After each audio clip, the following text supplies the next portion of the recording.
Kaji's Vlog. So you're fresh out of school o kaya naman gusto mo na mag-shift ng career mo from corporate and gusto mo na maging freelance or virtual bookkeeper. Pero may isang problema, wala kang clients. And kung wala kang clients, wala kang experience. And sa tingin mo parang stuck ka na. Alright? So don't you worry kasi sa video na to pag-uusapan natin yung mga tips on how to land a client kahit wala kang experience. So kung interested ka sa video na to, please keep on watching until the end. Do not skip para wala kang mamiss na tips and tricks na i-share ko throughout the video. So without further ado, let's get started!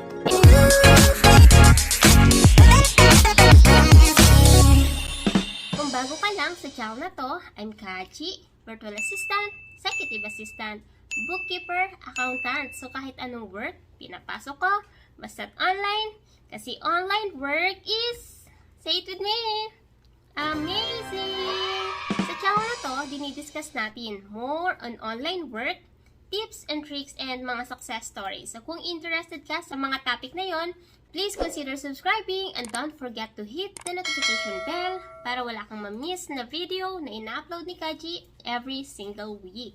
Kapag nag-start pa lang tayo ng ating career as a freelancer or kahit anong virtual job, mahirap makaland ng client, especially kung wala tayong experience. Alright?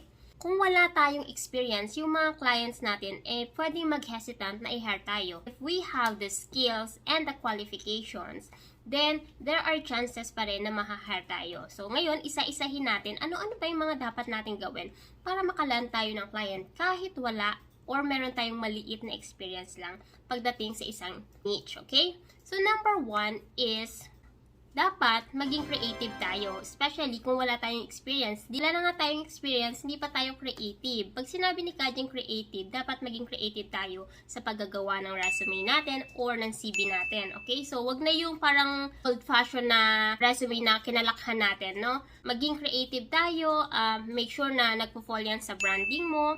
Halimbawa, pagdating sa color is sabihin natin mustard or pink or gray or black. So, dapat make sure na makikita yan doon sa CV or sa resume mo.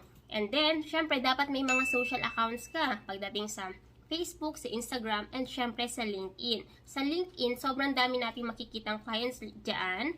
Yun nga lang, kailangan mong i-optimize yung profile mo. Make sure na active ka and you are posting yung mga topics lang na syempre related doon sa niche na ino-offer mo or sa niche na pinoprovide mo, alright? If you don't have any experience, you have to address the issue. Paano? Pagdating sa cover letter natin, dyan natin pwedeng ilagay yung mga information na hindi natin kayang mailagay sa CV kasi wala nga tayo. Wala tayong bookkeeping experience na actual. So, pwede mo yang ilagay sa CV mo na kahit wala kang experience, you have the following qualification naman and the skills na nag-fall doon sa kanilang hinahanap na bookkeeper. Alright? And syempre, dito sa cover letter na ginagawa mo, make sure na i-address mo yung issue or yung pain points ng iyong prospect client. So, ano yung problem na kaya mong isolve? Ano yung problem na hinaharap ngayon ng client mo pagdating sa bookkeeping? And make sure na kung ano yung nabanggit niya na problem niya ngayon, make sure na i-address mo yan sa cover letter mo. Kasi, once na ginawa mo yan, for sure mag-stand out ka sa ibang applicants. Alright? Next. So, since wala ka ng experience, you have to focus kung ano yung meron ka. Focus on what you have. Ano ba yung meron ka? Wala kang experience, pero meron kang skills. Meron kang qualifications. Meron kang certification. When we say certification, it doesn't mean naman na you are a certified bookkeeper. Na halimbawa, graduate ka ng ganitong school or ganitong university. Hindi ganon. So, since tayong mga bookkeeper, marami tayong ways para makakuha ng certification. Pwede na yung tinatawag nating software certification. Pagdating sa QuickBooks at saka sa Xero, meron silang certification na pwede kang mag-take ng exam, ipasa mo yung exam, and kapag napasa mo yung exam, syempre magkakaroon ka ng certification at tatawagin kang certified advisor ng QuickBooks or ng Xero. So make sure na kahit wala kang experience, maglalaan ka ng time para maging certified Xero advisor or certified QuickBooks advisor. Alright? So, yung experience ay importante, but it is also important pagdating sa mga clients natin, yung attitude mo. Kung paano ka makapag-usap sa client mo. Humble ka ba? Or mahiyain ka ba? So, make sure na ipapakita mo sa client mo yung positive you. Kumbaga, yung positive side ng personality mo. So, meron ka bang motivation? So, wag ka lang mag-focus dun sa experience na, ay, wala akong experience na hinahanap nila. Kasi kapag dun ka lang mag-focus, then syempre, panghihinaan ka na ng loob. So, make sure na mag-focus ka sa kung anong meron ka. Wala ka mang experience, but syempre, panigurado, katulad ng mga ilang mentees ko na nag-take ng course, you can include that sa inyong resume or sa inyong application. By taking online courses, kahit hindi na yung kay Kaji, nagkakaroon ka ng chance na ma-hire kasi pinapakita mo sa client mo na you are proactive, na gustong-gusto mong matuto, kaya nag-take ka and nagkusa ka na bago ka palang maghanap ng client, nag-aral ka na and natutunan mo na yung skills and yung mga software na pwedeng hinahanap ng isang client. Alright? Pag guys, nagsasubmit kayo ng application nyo, kahit wala kayong experience, huwag nyo sasabihin na parang, kumbaga, kapag nag-submit ka ng application, wag yung agad na, I don't have experience, tapos. Wag yung ganun. Kasi kapag sinabi mo ganun, so hindi ka talaga ma-hire. Pero kapag sinabi mo na, I don't have enough experience compared dun sa iba, pero I have the following qualification and skills na suitable para doon sa role na na-applyan mo. So, by saying na wala kang experience but you have the skills and the qualification, and then isa-isahin mo, ano yung qualification mo, ano yung skills na meron ka, then possible na ma-hire ka. Pero kapag sasabihin mo na, yes, I don't have experience, then why do you think na i-hire ka pa ng client mo kung sabihin mo na wala kang experience? So, ang technique, be honest na wala kang experience, pero isa-isahin mo yung mga skills and qualification na meron ka na pasok doon sa ina-applyan mo. And of course guys, kapag nagsasubmit kayo ng application, diba, nababasa nyo yung job description. Mas maganda na kung ano yung nasa job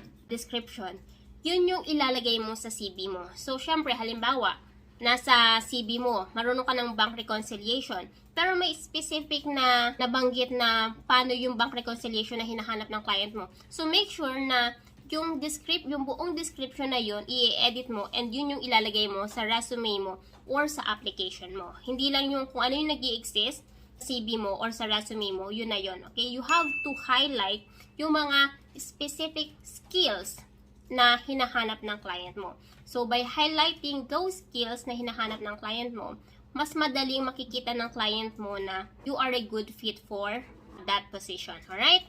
Kaji, wala akong qualification, wala akong skills, wala akong experience. Paano pa ako ma-hire? Guys, kung wala kang experience, wala kang skills, and wala kang qualification, you have to create some experience. Kaji, paano ako mag-create ng experience? Wala nga akong clients, di ba? Kapag walang clients, walang experience. Guys, hindi lang tayo sa clients pwede magkaroon ng experience. Okay?